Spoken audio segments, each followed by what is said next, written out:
You are 34. It is 9:47 p.m. on a Thursday, and you are sitting at the kitchen table across from the person you married. And there is a spreadsheet open on your laptop, and the number at the bottom of column D is $147,000.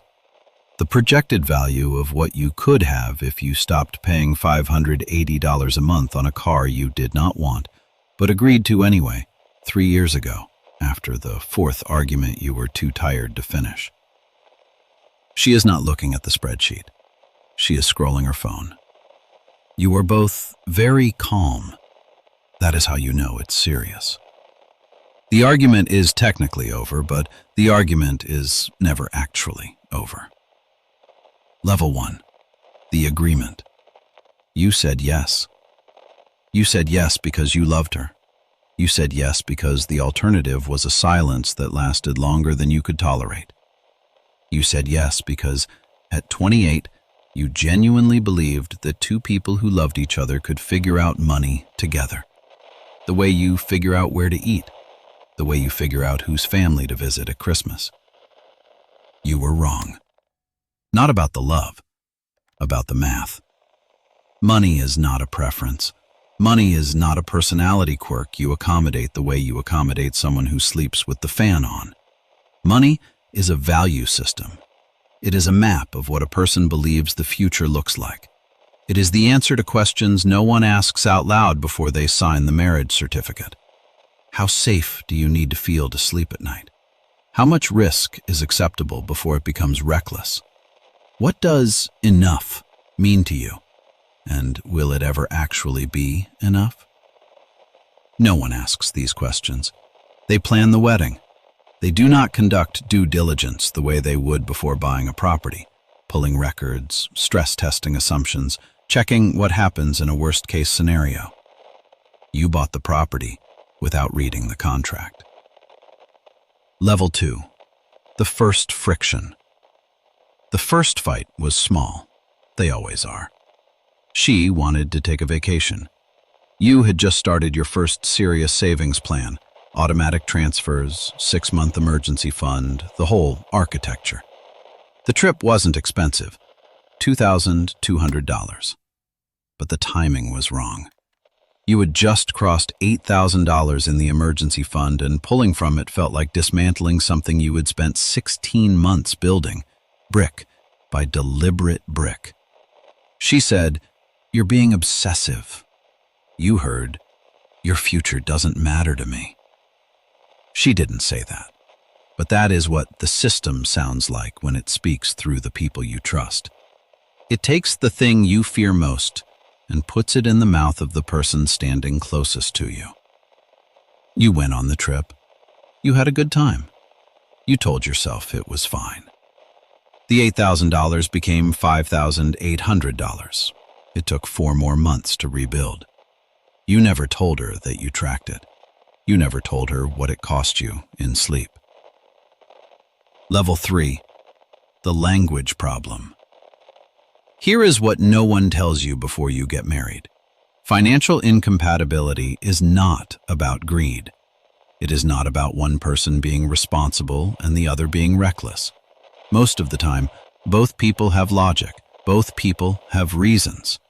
The reasons just come from completely different operating systems. She grew up watching her parents lose their business. To her, money in the bank is money that can disappear. Spending it on the vacation, on the car, on the experience is the only way to make it real before the system takes it back. Her relationship with money is built on the certainty of loss. She spends because she knows nothing is permanent. You grew up watching your father work the same job for 29 years and retire with almost nothing. To you, every dollar undeployed is a failure. Every purchase is a calculation. Your relationship with money is built on the terror of ending up exactly where your father ended up. Not poor, but trapped. Comfortable and trapped. Neither of you is wrong. Both operating systems are the product of real damage. But two different operating systems running on the same financial account is not a partnership. It is a negotiation. And a negotiation that never ends is not a marriage. It is a standoff. Level 4. The infrastructure. 3 years in, you open a joint account. This is when it becomes structural. The rent, the groceries, the utilities, the automatic transfers, the budget you both agree on. You build it because she trusts the numbers but does not enjoy building them. And for 6 weeks, it holds with a precision that feels almost clinical. Then she has dinner with her friends and comes home having agreed to split a weekend trip. $340. She mentions it the way you might mention a minor errand. Not malicious, not even thoughtless, just operating from a different map. You don't fight. You adjust the budget. You move the number. You say nothing. But what you are doing, quietly, is keeping a ledger, not of money, of small surrenders. And a ledger that only one person is keeping is not a financial document. It is evidence. Level 5. The machine becomes visible. The loan application is where the machine finally shows itself with no apology. You are applying for a mortgage.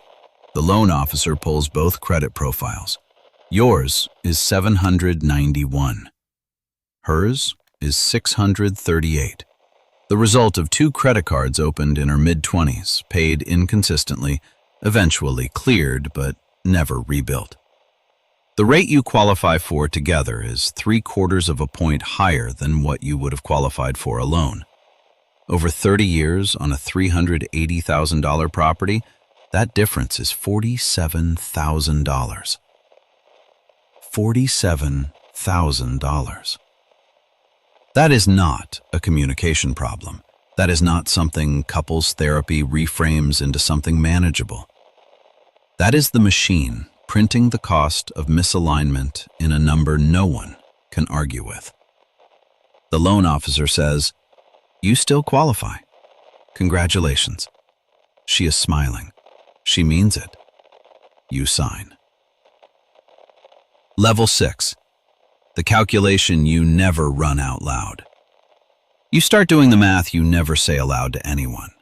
If you had invested the $580 per month, her car, the one you didn't want but agreed to, starting 3 years ago at an average annual return of 8%, you would have $26,400 today.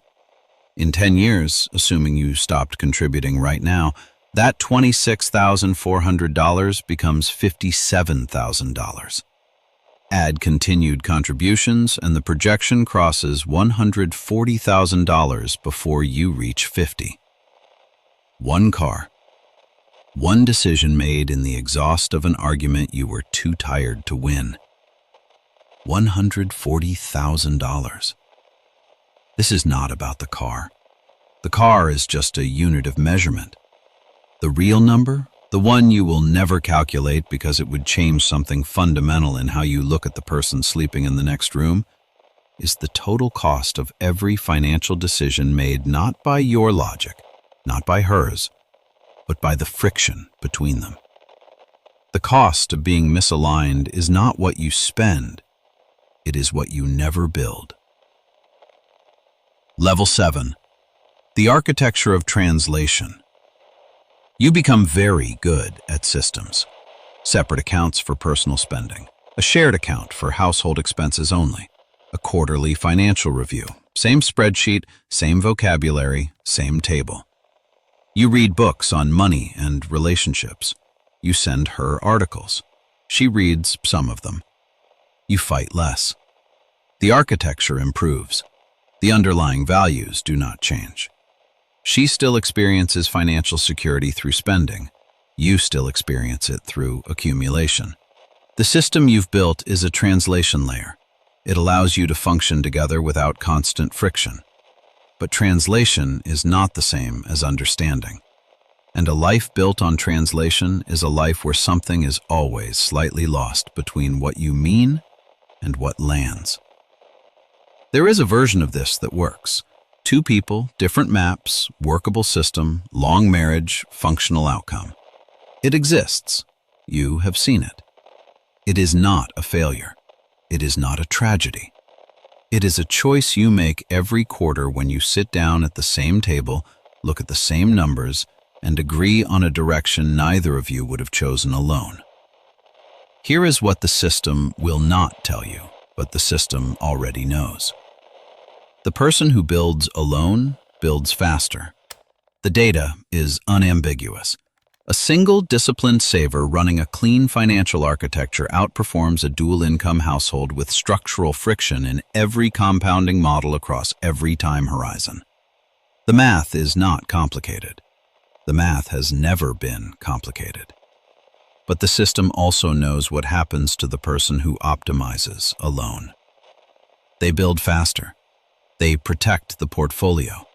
They eliminate every variable. They sit at 52 in a house with the right rate and the right allocation and the right tax structure, and the spreadsheet is clean and the silence is permanent, and they have successfully removed every source of financial friction from their life, including the ones that were also the sources of everything else. The machine does not account for this. The machine never promised you a life. The machine promised you a rate of return. Those are not the same thing. And anyone who told you they were was either selling you something or had already lost the thing they were trying to protect. Every financial decision you make inside a marriage is also a statement about what you believe the marriage is for. You can audit a portfolio. You cannot audit a value system. You can optimize an allocation. You cannot optimize the person standing next to you when you sign the document. The machine tracks what it can measure. It does not track what you gave up to get the number in column D. But you do. You always do. That spreadsheet stays open long after the argument ends.